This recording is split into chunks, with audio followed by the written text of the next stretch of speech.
All right, let's look at this guy. Let's talk about a right triangle. Go back to the Pythagorean theorem. And I'm telling you that the lengths of the legs are consecutive even integers. And I'm telling you the hypotenuse is 10 feet long. I want to know how long are the two legs. So let's at least get this set up. Bless you. I'm going to let you guys kind of finish this on your own. Now, we are talking about a right triangle, so it would be wise of us to draw a picture. Okay, here's my right triangle. I told you the hypotenuse is 10 feet long, so let's go ahead and put the 10 for the hypotenuse. But what about the legs? They're all even. So that'll be They are even, but how do you represent consecutive even integers? We did this in the first week. hypotenuse equals leg squared plus leg squared. Right, but you don't know how to represent the two legs, so you can't say it's leg squared plus leg squared yet. And they're not the same measurement either. How do you represent consecutive even integers? If I say one is x, how do you represent the other one? No. X plus X.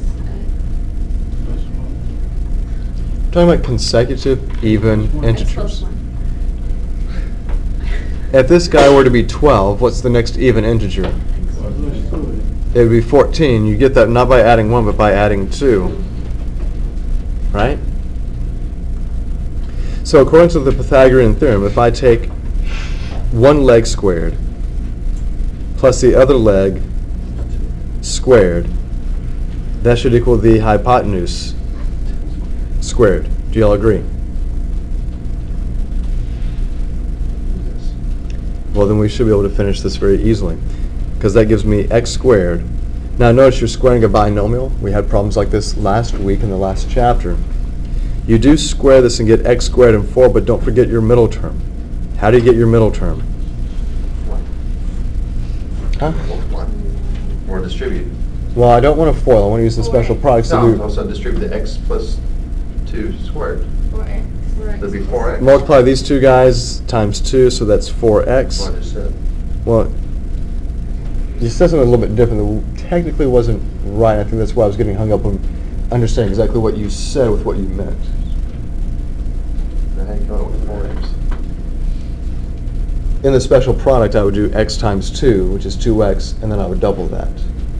You said something about distributing or squaring something, so that's what threw me off, because that wasn't necessarily a valid statement for that. And then what's 10 squared? This is 100. Notice that what you have here is something that's quadratic, and we should know how to solve this by now, right? If I subtract 100, I get 2x squared, right?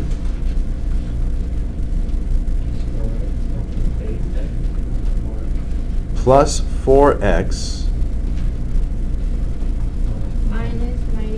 minus 96 is equal to 0. How do you solve this guy? Take out the 2. Factor out the 2, and you have x squared plus 2x minus 48. I feel like we've seen this guy already today. How do you factor x squared plus 2x minus 48?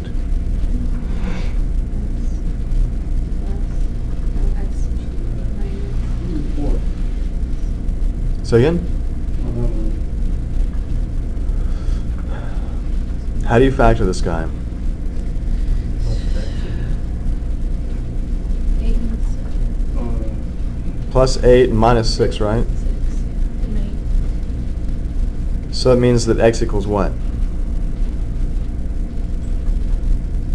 Negative 8.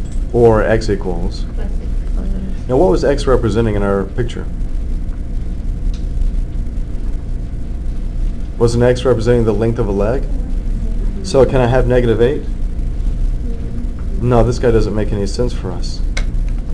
So I have to use x equals 6. So if I do that, that means this leg is equal to what? 6, and what's the other leg? 6 plus 2, which is 8. So it says, what are the lengths of the two legs? We can just say that the legs measure 6 feet and 8 feet. Do y'all agree?